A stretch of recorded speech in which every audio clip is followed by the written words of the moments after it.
Well, thank you so much, Facebook, for hosting this, first of all.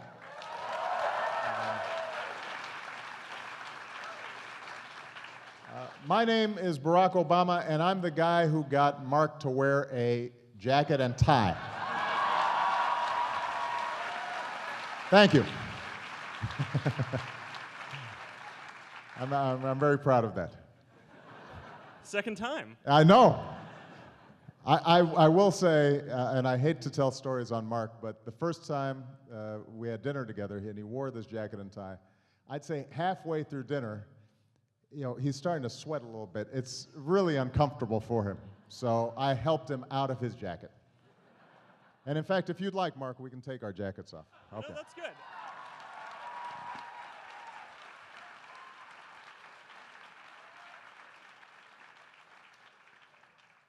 Whew, that's better, isn't it? Yeah, but you're a lot better at this stuff than me.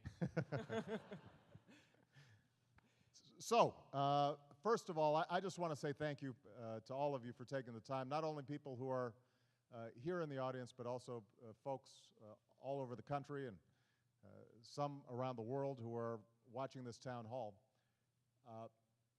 The main reason we wanted to do this is, first of all, because more and more people, especially young people, are getting their information through different media.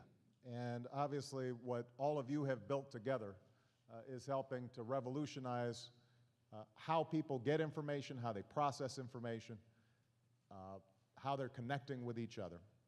And historically, part of what makes for a healthy democracy, what is a good politics, is when you've got citizens who are informed, who are engaged. And what Facebook allows us to do is make sure this isn't just a one-way conversation. Make sure that not only am I speaking to you, but you're also speaking back, and we're in a conversation, we're in a dialogue. So I love doing town hall meetings. This format and this company, I think, is an ideal means for us to be able to carry on this conversation. And as Mark mentioned, obviously we're having a very serious debate right now about the future direction of our country. We are living through as tumultuous a time as certainly I've seen in my lifetime. Admittedly, my lifetime's a lot longer than most of yours so far. This is a pretty young crowd. But we're seeing domestically a whole series of challenges, starting with the worst recession we've had since the Great Depression. We're just now coming out of it. We've got all sorts of disruptions, technological disruptions that are taking place, most of which hold the promise of making our lives a lot better, but also mean that there are a lot of adjustments that people are having to make throughout the economy. We still have a very high unemployment rate that is starting to come down, but there are an awful lot of people who are being challenged out there day in, day out, worrying about whether they can pay the bills, whether they can keep their home. Internationally, we're seeing the sorts of changes that we haven't seen in a generation. We've got certain challenges like energy and climate change that no one nation can solve, but we're going to have to solve together. And we don't yet have all the institutions that are in place in order to do that. But what makes me incredibly optimistic, and that's why being here at Facebook is so exciting for me, is that at every juncture in our history, whenever we've faced challenges like this, whether it's been the shift from an agricultural age to an industrial age, or whether it was facing the challenges of the Cold War, or trying to figure out how we make this country more fair and more inclusive. At every juncture, we've always been able to adapt. We've been able to change, and we've been able to get ahead of the curve. And that's true today as well. And you guys are at the cutting edge of what's happening. And so I'm going to be interested in talking to all of you about why this debate that we're having around debt, and our deficits is so important because it's going to help determine whether we can invest in our future and basic research and innovation and infrastructure that allow us to compete in the 21st century and still preserve a safety net for the most vulnerable among us. But I'm also going to want to share ideas with you about how we can make our democracy work better and our politics work better, because I don't think there's a problem out there that we can't solve if we decide that we're going to solve it together. For that, I'm grateful for the opportunity to speak to you, and instead of just giving a lot of long speeches, I want to make sure that we got time for as many questions as possible. So, Mark, I understand you've got the first one. Yeah, so let's start off. So let's start off with the conversation about the debt, right? So I understand that yesterday morning you had a town hall in Virginia where you talked about your framework, not only for resolving the short-term budget issues, but the longer-term debt. Right. And you spent some time talking about tax reform and some cost cutting, but you also spent a lot of time talking about things that you didn't think that we could cut in education, infrastructure, and clean energy. So my question to kind of start off is, what specifically do you think we should do, and what specifically do you think we can cut in order to make this all add up? Good. Well, let me first of all, Mark, share with you sort of the nature of the problem, because I think a lot of folks understand that it's a problem, but aren't sure how it came about. In 2000, at the end of the Clinton administration, we not only had a balanced budget, but we actually had a surplus. And that was in part because of some tough decisions that had been made by President Clinton, Republican Congresses, Democratic Congresses, and President George H.W. Bush. And what they had said was, let's make sure that we're spending wisely on the things that matter, let's spend less on things that don't matter, and let's make sure that we're living within our means, that we're taking in enough revenue to pay for some of these basic obligations. What happened then was we went through 10 years where we forgot what had created the surplus in the first place. So we had a massive tax cut that wasn't offset by cuts in spending. We had two wars that weren't paid for, and this was the first time in history where we had gone to war and not asked for additional sacrifice from American citizens. We had a huge prescription drug plan that wasn't paid for. And so by the time I started office, we already had about $1 trillion annual deficit, and we had massive accumulated debt with interest payments to boot. Then you have this huge recession. And so what happens is less revenue's coming in because company sales are lower, individuals are making less money. At the same time, there's more need out there. So we're having to help states and we're having to help local governments. And that a lot of what the recovery was about was us making sure that the economy didn't tilt over into a depression by making sure that teachers weren't laid off and firefighters weren't laid off and there was still construction for roads and so forth. All of which was expensive. I mean, that added about another $1 trillion worth of debt. So now what we've got is a situation, not only do we have this accumulated debt, but the baby boomers are just now starting to retire.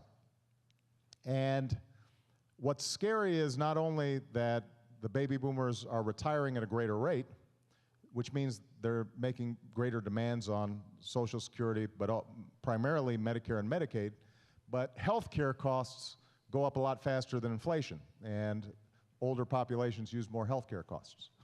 You put that all together, and we have an unsustainable situation.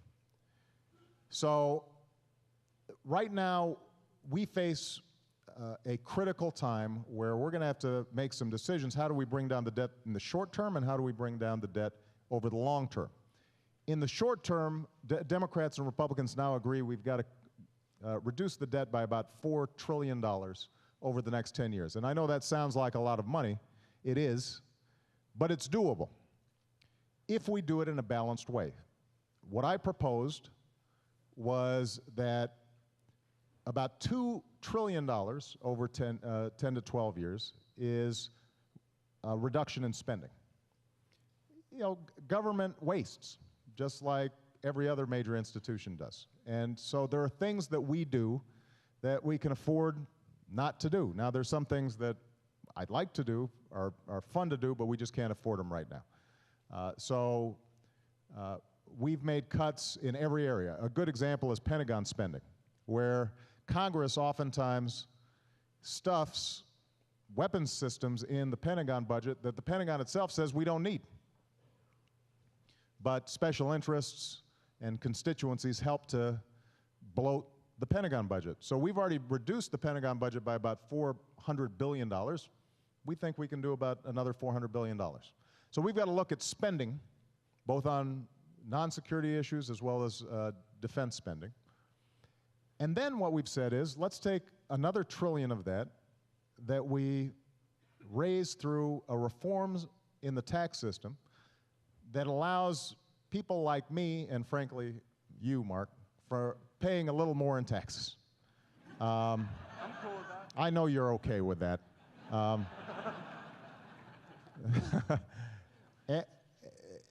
Keep in mind, what we're talking about is going back to the rates that existed when Bill Clinton was president. Now, a lot of you were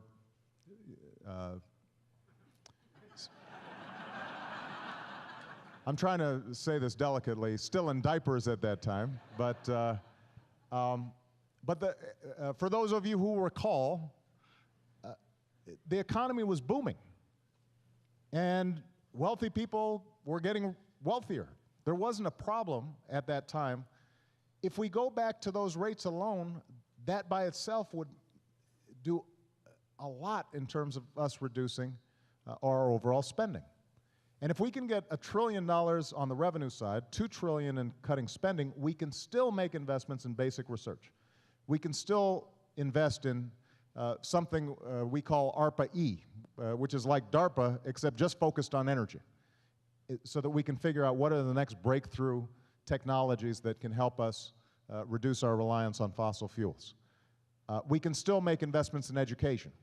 So we've already expanded the Pell Grant program so that more young people can go to college. We're investing more in STEM education, math and science and technology education. We can still make those investments. We can still rebuild our roads and our bridges and invest in high-speed rail and invest in the next generation of broadband and wireless and make sure everybody has access to the internet. We can do all those things while still bringing down the deficit medium term. Now, there's one last component of this, and I know this is a long answer, but I want to make sure everybody had the basic foundations for it.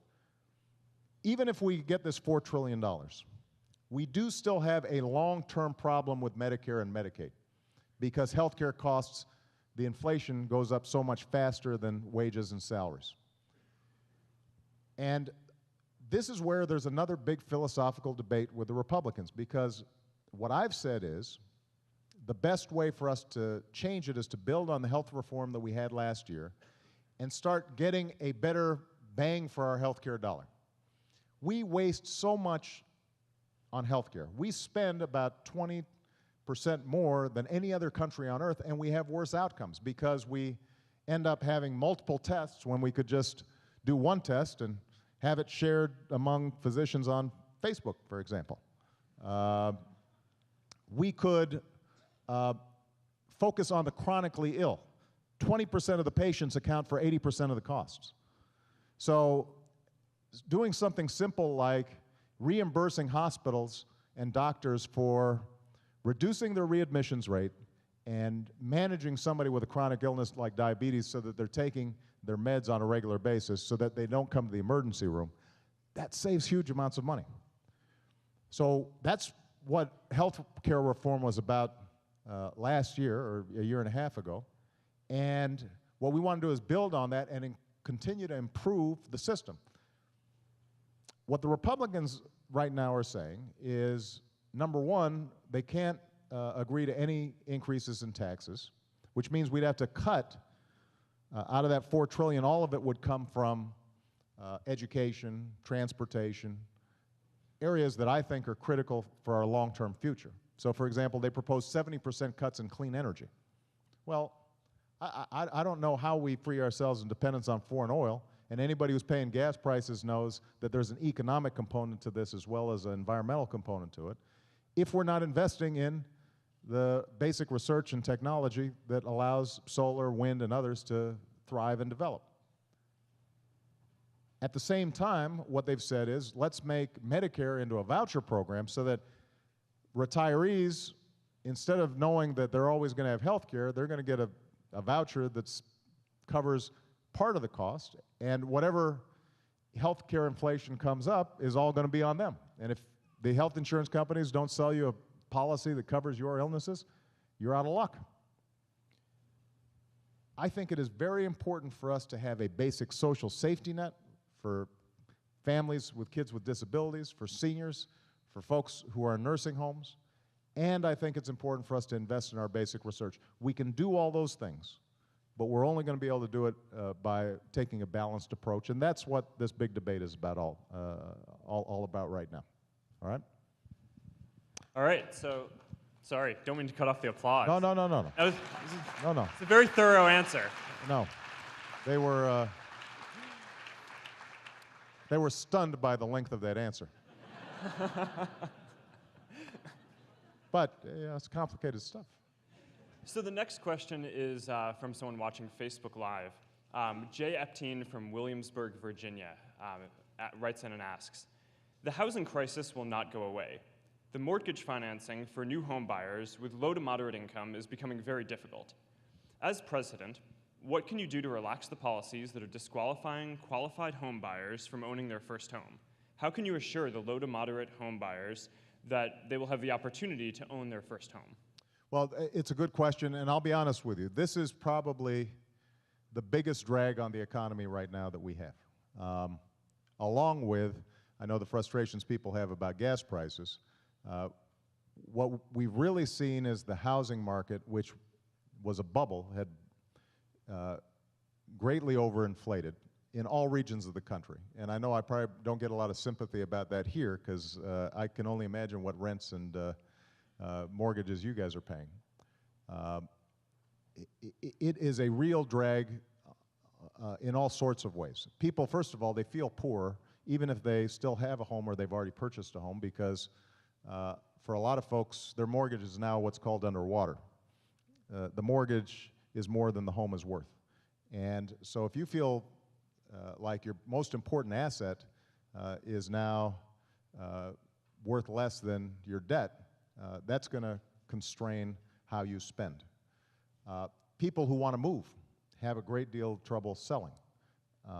And people who want to buy, as you pointed out, are seeing terms a lot more restrictive.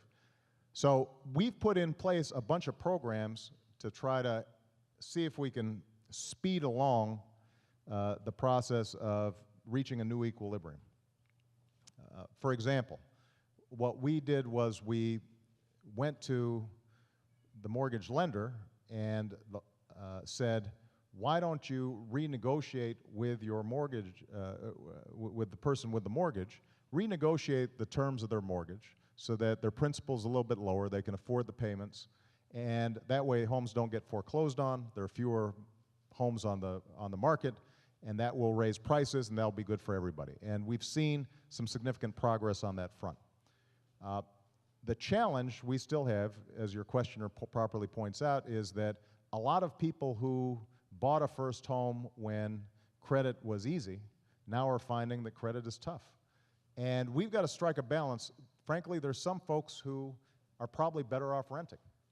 And what we don't want to do is return to a situation where people are putting no money down and they've got very easy payment terms at the front end, and then it turns out 5 years from now, because they've got adjustable rate mortgage, that they couldn't afford it and they lose their home. I think the regulators are trying to get that balance right. There are certain communities with high foreclosure rates where what we're trying to do is see if can we help state and local governments take over some of these homes and convert them and provide favorable terms to first-time home buyers. But frankly, I think we've got to understand that the days where it was really easy to buy a house without any money down is probably over. And what I'm really concerned about is making sure that the housing market overall recovers enough that it's not such a huge drag on the economy, because if it isn't, then people will have more confidence, they'll spend more, more people will get hired, and overall the economy will improve. But I recognize for a lot of folks who want to be first-time home buyers, it's still tough out there. It's getting better in certain areas, but in some places, particularly where there was a big housing bubble, it's not. So I think the next question is from a Facebook employee in the room today. So Lauren Hale has a question. Lauren, where are you from? Hi, over here. Hey, Lauren. Hi, Mr. President. Thank you so much for joining us today. I am originally from Detroit, Michigan, and now I'm out here working at Facebook. So my question for you kind of builds on some of the things you were just talking about. At the beginning of your term, you spent a lot of time talking about job creation and the road to economic recovery. And one of the ways to do that would be substantially increasing federal investments in various areas as a way to fill the void left from consumer spending. Since then, we've seen the conversation shift from that of job creation and economic recovery to that of spending cuts and the deficit. So we'd love to know your thoughts on how you're going to balance these two going forward, or even potentially shift the conversation back. Well, you're exactly right that when I first came into office, that our number one job was preventing us from getting into another Great Depression. And that was what the Recovery Act was all about. So we helped states make sure that they could minimize some of the layoffs and some of the difficult budget choices that they faced. We made sure that we had infrastructure spending all around the country. And in fact, we made the biggest investment in infrastructure since Dwight Eisenhower built the interstate highway system. We made the largest investment in history in clean energy research. And it's really paying off. For example, when I came into office, we had about 2% of the advanced battery manufacturing here in America. And as everybody here knows, what's really holding us back from my goal of 1 million electric vehicles on the road is that battery technology is still tough. It's clunky, it's heavy, it's expensive. And if we can make significant improvements in battery technology, then I think the opportunities for electric vehicles, alternative vehicles that are much cheaper, our opportunities are limitless. So those were all investments that we made in the first 2 years. Now, the economy is now growing.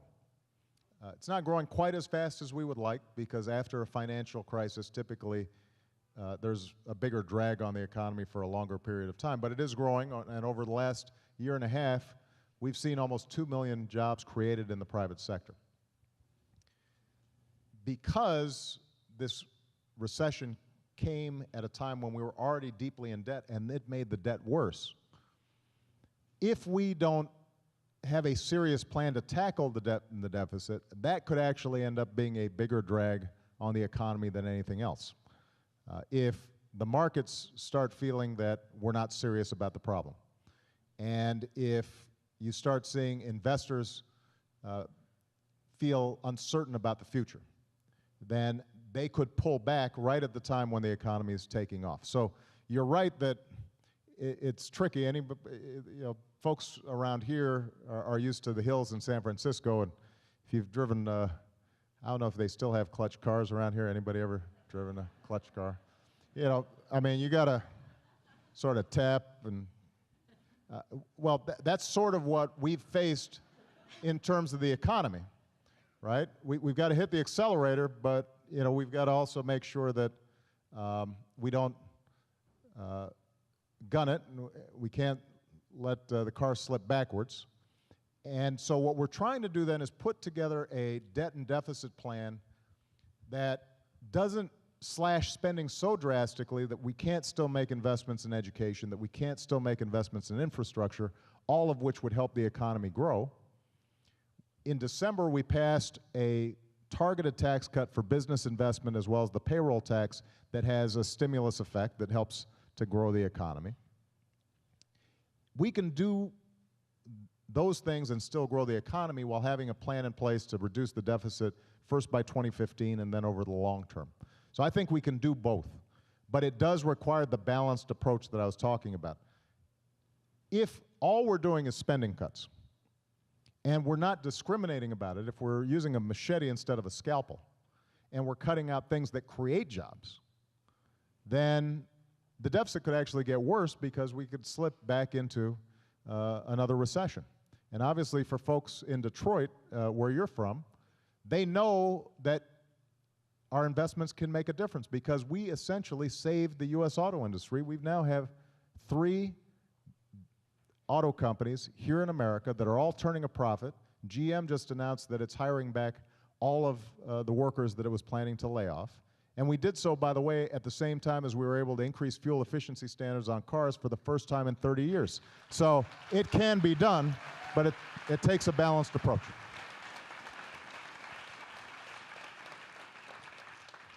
All right, so we have a question from the University of Florida, where in February you launched this initiative at whitehouse.gov, Younger Americans, with this goal to have 100 youth roundtables across the country, and a bunch of them are taking place right now, watching this Facebook Live. So Cesar Fernandez and Elisa Rectanas are participating in one of those roundtables, and they wanted to ask you this. Mr. President, in your deficit reduction speech last week, you spoke of the need to not only reduce government spending, but to also increase federal revenue. In light of our nation's budget challenges, will your administration consider revisiting policies such as the DREAM Act, which the Congressional Budget Office estimates will reduce the deficit by $1.4 billion and increase the government revenue by $2.3 billion over the next 10 years? Let me talk about not only the DREAM Act, but about immigration policy generally. And I want to thank Sheryl Sandberg, actually participated in a discussion that we had yesterday, bringing together business leaders and government officials and faith leaders, a broad cross-section of Americans together to talk about how do we finally fix an immigration system that's fundamentally broken. For those of you who aren't familiar, the DREAM Act deals with a particular portion of the population, kids who were brought here when they were young by their parents. Their parents might have come here illegally. The kids didn't do anything. They were just doing what kids do, which is follow their parents. They've grown up as Americans. They went to school with us or with our kids. They think of themselves as Americans, but many of them still don't have a legal status. And so what we've said is, especially for these young people, who are our neighbors, our friends, our children's friends, if they are of good character and going to school or joining our military, they want to be part of the American family, why wouldn't we want to embrace them? Why wouldn't we want to make sure that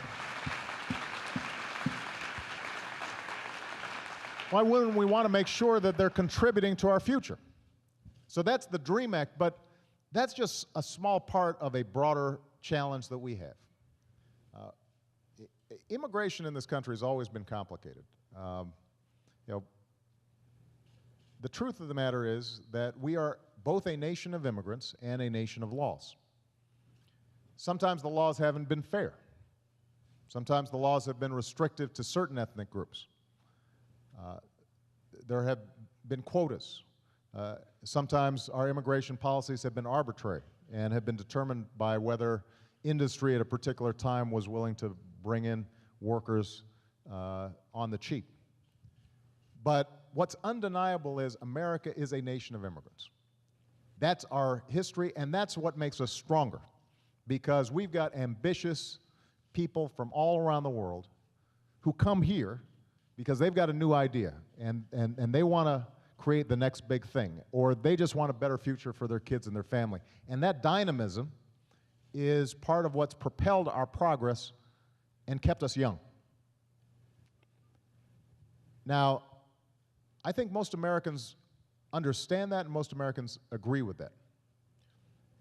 At the same time, I think most Americans feel there should be an orderly process to do it.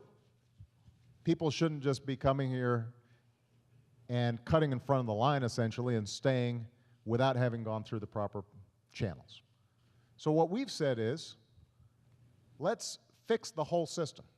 First of all, let's make the legal immigration system more fair than it is and more efficient than it is. And that includes, by the way, something I know that is of great concern here in Silicon Valley. If we've got smart people who want to come here and start businesses and are PhDs in math and science and computer science, and why don't we want them to stay? I mean, why would we want to send them someplace else? So, you know, those are potential job creators. Those are job generators. You know, I think about somebody like an Andy Grove of Intel. You know, we want more Andy Groves here in the United States. We don't want them starting companies. We don't want them starting Intel in China or starting it in France. We want them starting it here. So there's a lot that we can do for making sure that high-skilled immigrants who come here, study, we've paid for their college degrees, we've given them scholarships, we've given them this training. Let's make sure that if they want to reinvest and make their future here in America, that they can. So that's point number one. But point number two is you also have a lot of unskilled workers who are now here who are living in the shadows. They're contributing to our economy in all sorts of ways. They're working in the agricultural sector. They are in restaurants, and they're in communities all across the country looking after children and helping to build America. But they're scared, and they feel as if they're locked out of their surroundings. And what I've said is, they did break the law, they came here, they have to take responsibility for that. They should pay a fine, they should learn English, they should go to the back of the line so that they don't automatically get citizenship. But there should be a pathway for them to get legalized in our society so they don't fear for themselves or their families, so that families aren't separated. At the same time, let's make sure we've got a secure border so that folks aren't wandering through the desert to get here. Let's make the legal immigration system more efficient and more effective so there aren't huge backlogs. This is all part of what we call comprehensive immigration reform. And there's no reason why we shouldn't be able to achieve a system that is fair, is equitable, is an economic engine for America, that helps the people who are already here get acculturated and make sure that our laws aren't being broken, but we're still true to our traditions. But as I mentioned to Cheryl yesterday, I can't solve this problem by myself. Nancy Pelosi is a big champion of this.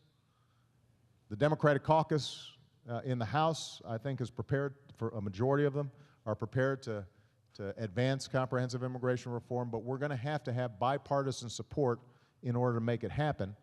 And all of you have to make sure your voices are heard, saying this is a priority, this is something important, because if politicians don't hear from you, then it probably won't happen. I can't do it by myself.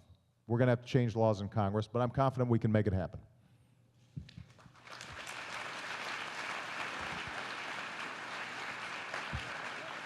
Got it.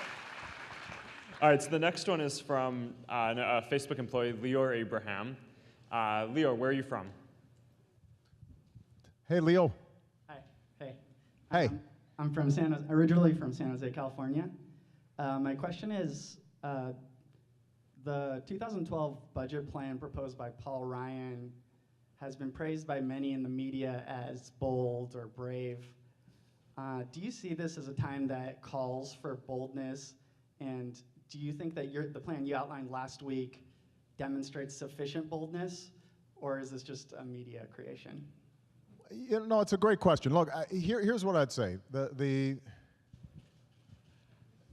the Republican budget that was put forward, I would say, is fairly radical. I wouldn't call it particularly courageous. I do think Mr. Ryan is sincere. I think he's a patriot. I think he wants to solve a real problem, which is our long-term deficit. But I think that what he and the other Republicans in the House of Representatives also want to do is change our social compact in a pretty fundamental way. Their basic view is that no matter how successful I am, no matter how much I've taken from this country, you know, I wasn't born wealthy. You know, I was raised by a single mom and my grandparents. I went to college on scholarships. There was a time when my mom was trying to get her PhD where, for a short time, she had to take food stamps. My grandparents relied on Medicare and Social Security to help supplement their income when they got old. So their notion is, despite the fact that I've benefited from all these investments, my grandfather benefited from the GI Bill after he fought in World War II, that somehow I now have no obligation to people who are less fortunate than me, and I have no real obligation to future generations to make investments so that they have a better future. So what his budget proposal does is not only hold income tax flat, he actually wants to further reduce taxes for the wealthy, further reduce taxes for corporations, not pay for those, and in order to make his numbers work, cut 70% out of our clean energy budget, cut 25% out of our education budget, cut transportation budgets by a third. I guess you could call that bold. I would call it short-sighted.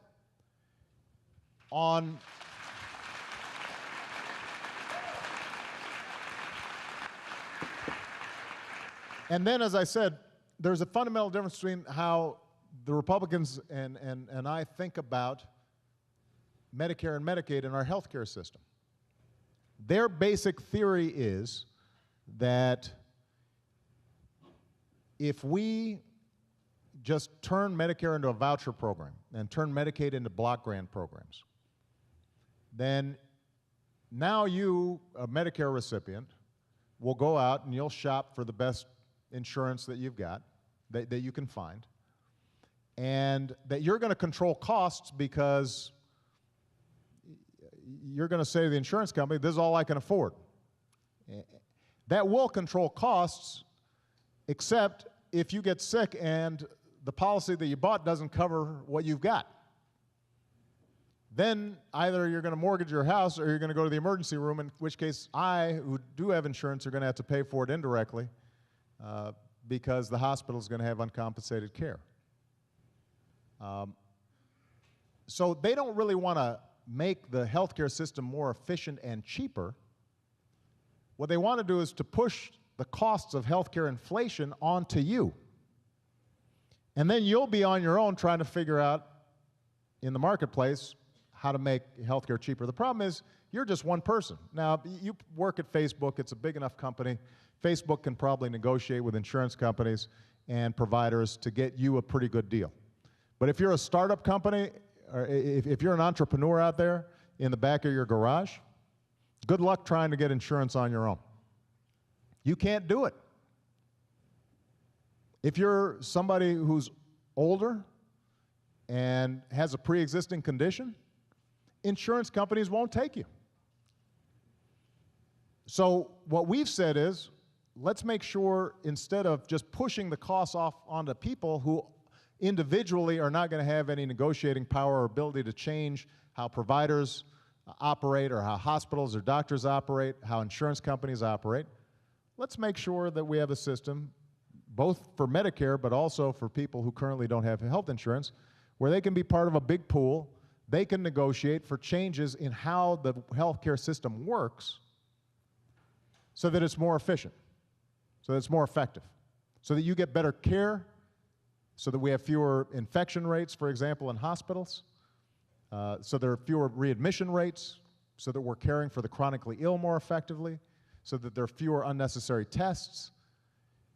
That's how you save money. The government will save money, but you'll also save money. So we think that's a better way of doing it.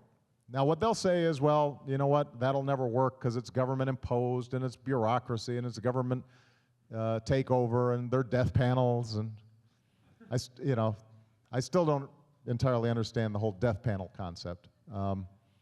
But I guess what they're saying is somehow some remote bureaucrat will be deciding your health care for you. All we're saying is if we've got healthcare experts, doctors and nurses and consumers who are helping to design how Medicare works more intelligently, then we don't have to radically change Medicare. So, yes, I think it's fair to say that their vision is radical. No, I don't think it's particularly courageous, because the last point I'll make is this. Nothing is easier than solving a problem on the backs of people who are poor, or people who are powerless, or don't have lobbyists, or don't have clout. I don't think that's particularly courageous.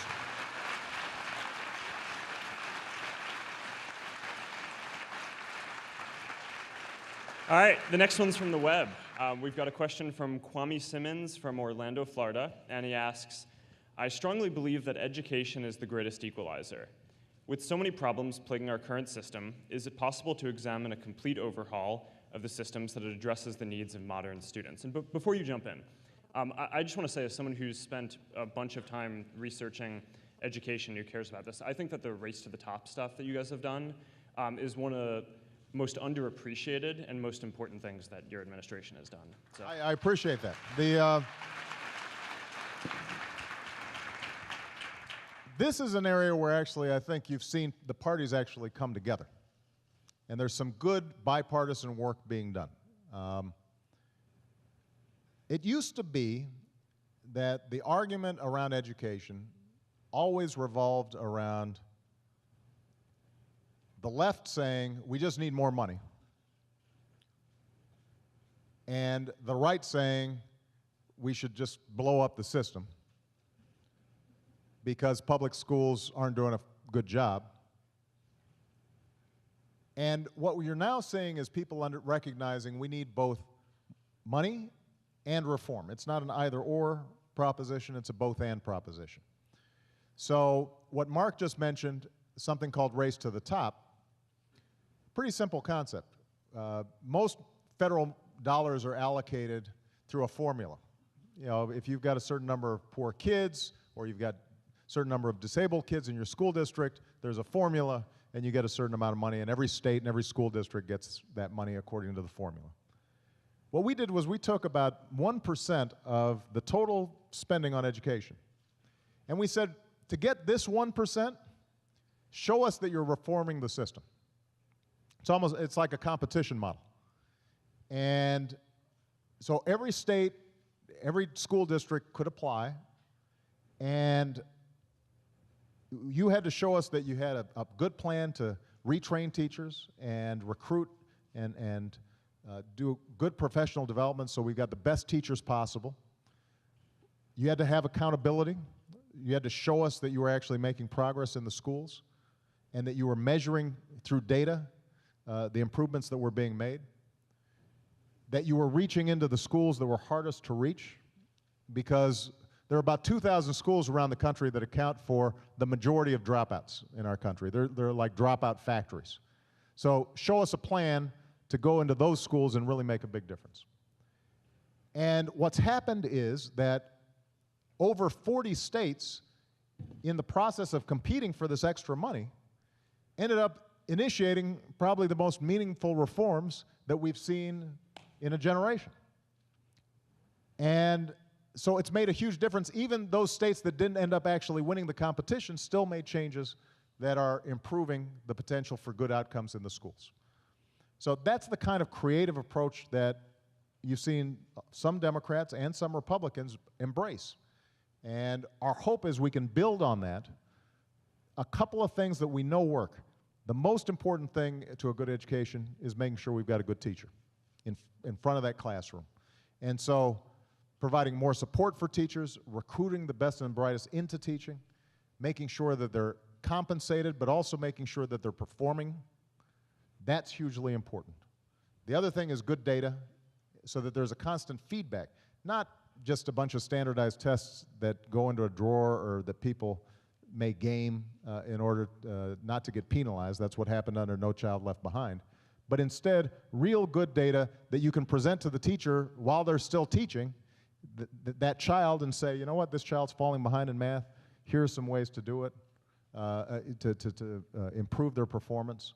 So we're starting to see real progress on the ground, and I'm optimistic that we can actually, before the 2012 election, potentially have a federal education law that will embody some of the best information that we have about how to initiate good school reform. Now, last point I'll make on this. Government alone can't do it. One of the things every time I come to Silicon Valley that I'm inspired by, but I'm also frustrated by, is how many smart people are here, but also frustrated that I always hear stories about how we can't find enough engineers, we can't find enough computer programmers. You know what? That means our education system's not working the way it should. And that's got to start early, and that's why we're emphasizing math and science. That's why we're emphasizing teaching girls math and science. That's why we're emphasizing making sure that Black and Hispanic kids are getting math and science. You know, we've got to do such a better job when it comes to STEM education. And that's one of the reasons, by the way, that we had our first science fair at the White House in a very long time, just because we want to start making science cool. I want everybody to feel the same way that they did. I want people to feel the same way about, you know, the next big energy breakthrough or the next big internet breakthrough. I want people to feel the same way they felt about the moon launch. That's how we're going to stay competitive for the future. And that's why these investments in education are so important. But as I said, government alone can't do it. There's got to be a shift in American culture where, once again, we buckle down and we say, this stuff's important. And that's why, Mark, the work you're doing in Newark, for example, the work that folks like you know, the Gates Foundation are doing in philanthropic investments in best practices in education, especially around math and science training, are going to be so important. We've got to we've got to you know, lift our game up when it comes to technology and math and science. That's hopefully one of the most important legacies that I can have as President of the United States.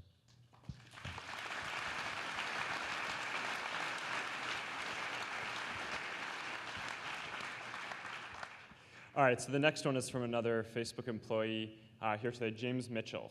So, James Mitchell, where are you from? Oh, here's James back here. Hi, Mr. President. Hey, James. James Mitchell. Born in Chicago and raised out here in Cupertino, California. I have yet another question for you about the debt in healthcare. Go ahead. So the biggest threat we have fiscally is the rise in healthcare costs. Unfortunately, a lot of the solutions we hear to Medicare and Medicaid don't involve actually slowing down the rise in healthcare costs. Instead, they involve shifting costs to beneficiaries and states.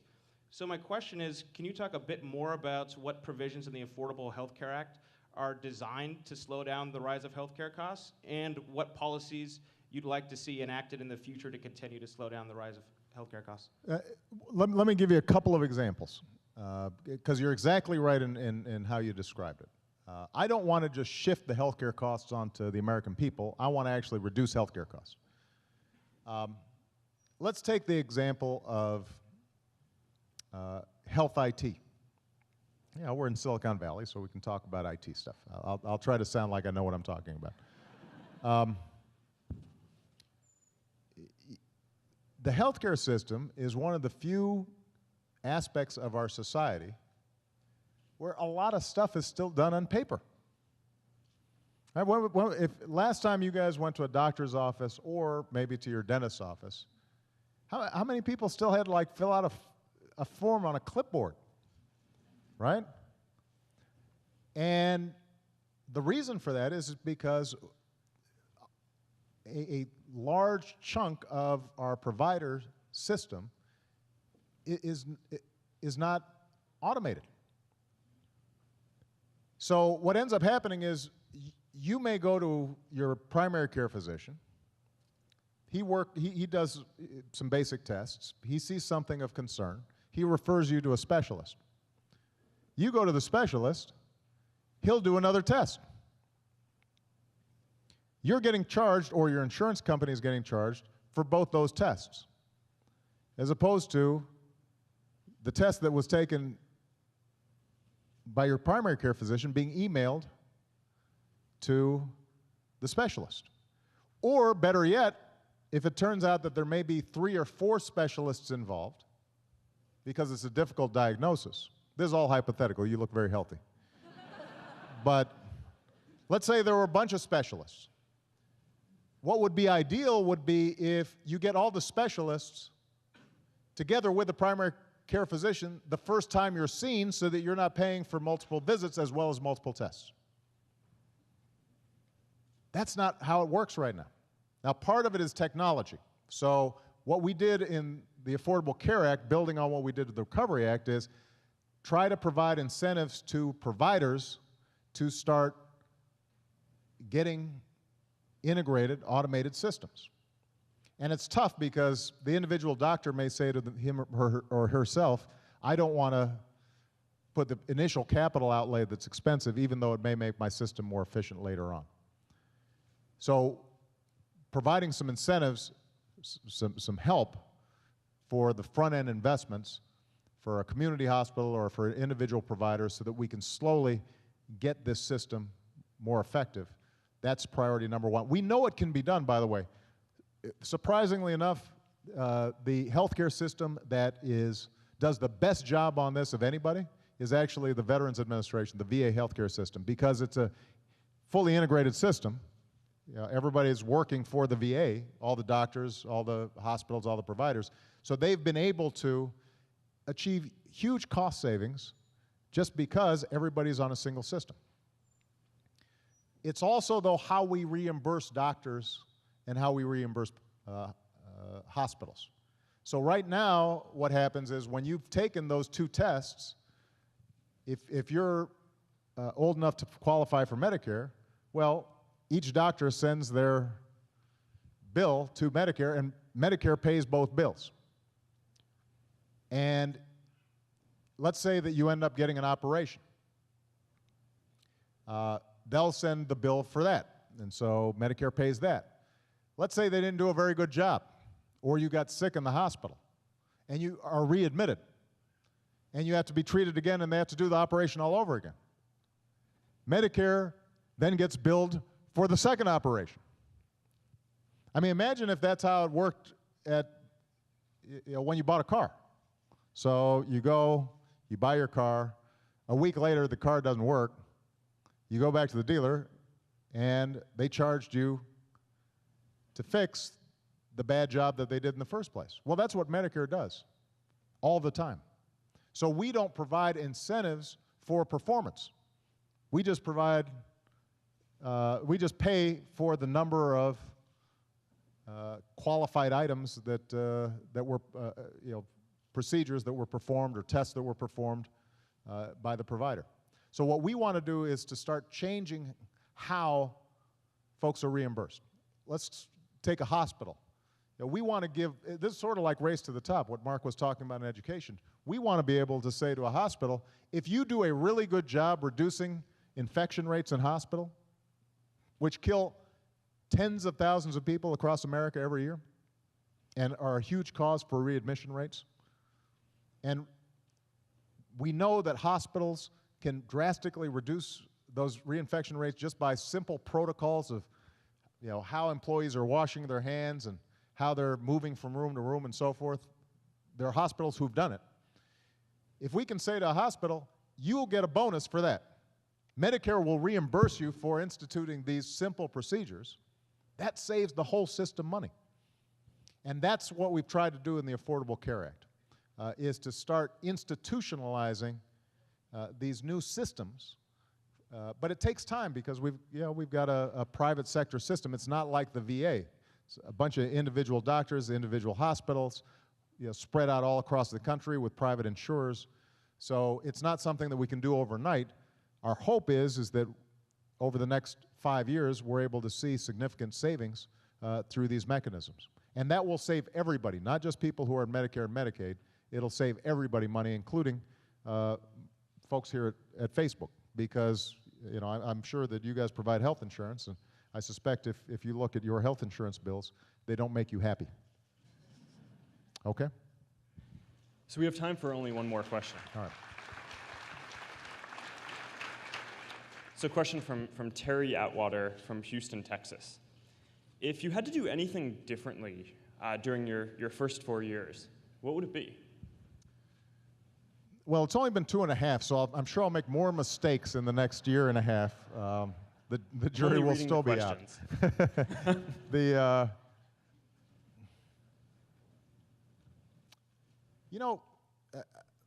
There are all sorts of day-to-day issues where I say to myself, I didn't say that right, or I didn't explain this clearly enough, or maybe if I had sequenced this plan first as opposed to that one, maybe it would have gotten done quicker. Healthcare obviously was a huge battle. And if it hadn't been for Nancy Pelosi and her leadership in the House and the great work that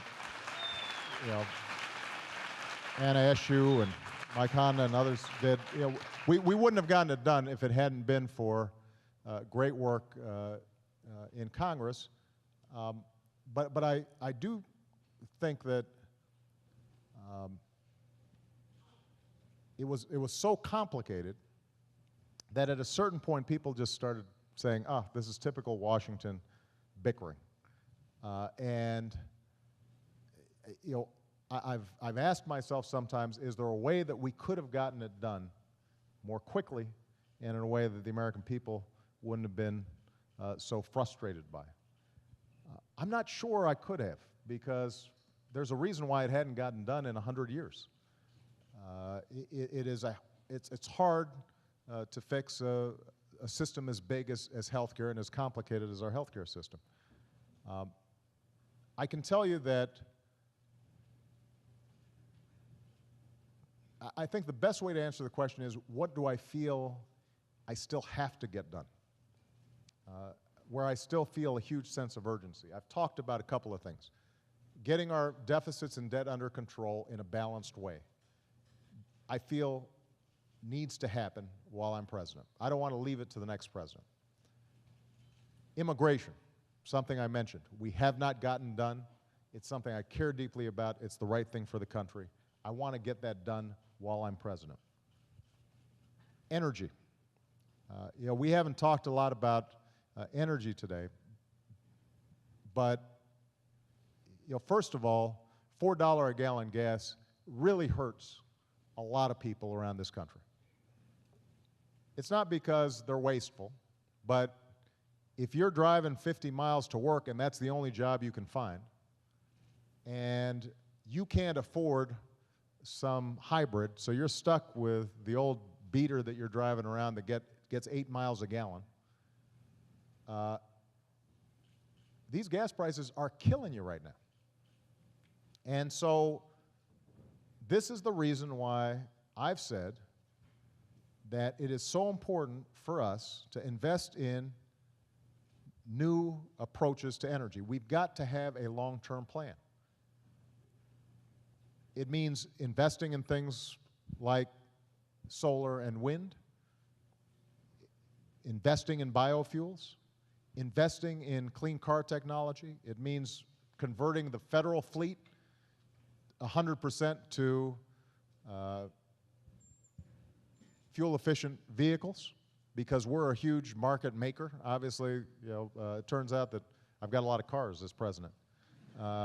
And if we're out there purchasing electric cars and hybrids, and that can help boost demand and drive down prices. Continuing to increase fuel efficiency standards on cars, increasing oil production, but in an intelligent way. I mean, those are all hugely important. And by the way, we can pay for it. Let me say this. The Treasury loses $4 billion a year on subsidies to oil companies. Now think about this. The top 5 oil companies have made somewhere between $75 billion and $125 billion every year for the last 5 years. Nobody's doing better than Exxon. Nobody's doing better than Shell or these other companies. They are doing great. They are making money hand over fist. Well, maybe Facebook's doing a little better, but you get the idea. They're doing really well. They don't need special tax breaks that cost us $4 billion. And so what we've said is, why can't we eliminate the tax breaks for the oil companies who are doing great and invest that in new energy sources that can help us save the planet? So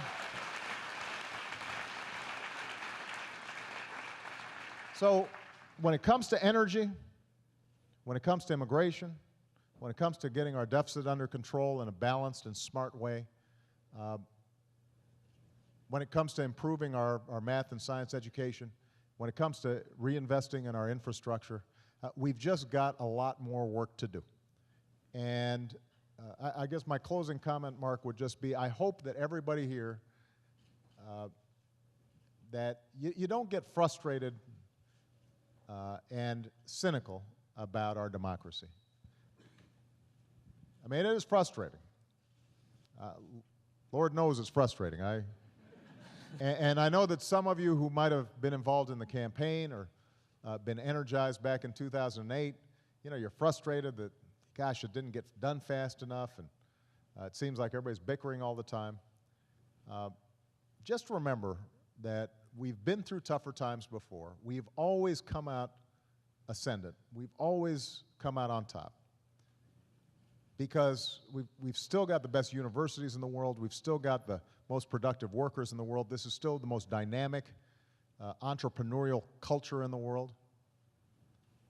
If we come together, we can solve all these problems. But I can't do it by myself. The only way it happens is if all of you still get involved, still get engaged. It hasn't been that long since Election Day. And we've gone through some very, very tough times, and we've still gotten a lot done. We've still been able to get this economy recovering. We've still been able to get health care passed. We've still been able to invest in clean energy. We've still been able to make sure that we overturned Don't Ask, Don't Tell. We still made sure that we got 2 women on the Supreme Court. We've made progress. So rather than be discouraged, I hope everybody is willing to double down and work even harder. Regardless of your political affiliation, you've got to be involved, especially the young people here, your generation. If you don't give us a shove, if you don't give the system a push, it's just not going to change. And you're going to be the ones who end up suffering the consequences. But if you are behind it, if you put the same energy and imagination that you put into Facebook, into the political process, I guarantee you there's nothing we can't solve. All right? Thank you, Mark.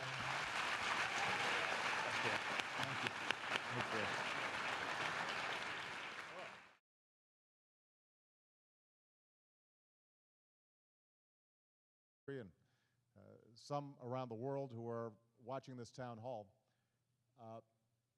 The main reason we wanted to do this is, first of all, because more and more people, especially young people, are getting their information through different media. And obviously what all of you have built together is helping to revolutionize how people get information, how they process information, how they're connecting with each other. And historically, part of what makes for a healthy democracy, what is a good politics, is when you've got citizens who are informed, who are engaged. And what Facebook allows us to do is make sure this isn't just a one-way conversation. Make sure that not only am I speaking to you, but you're also speaking back, and we're in a conversation, we're in a dialogue. So I love doing town hall meetings. This format and this company, I think, is an ideal means for us to be able to carry on this conversation. And as Mark mentioned, obviously, well, thank you so much, Facebook, for hosting this, first of all.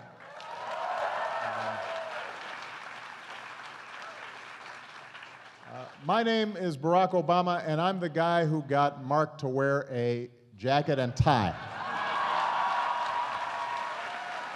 Thank you. I'm very proud of that. Second time. I know. I will say, and I hate to tell stories on Mark, but the first time we had dinner together and he wore this jacket and tie, I'd say halfway through dinner, he's starting to sweat a little bit. It's really uncomfortable for him. So I helped him out of his jacket. And in fact, if you'd like, Mark, we can take our jackets off. Okay. No, that's good.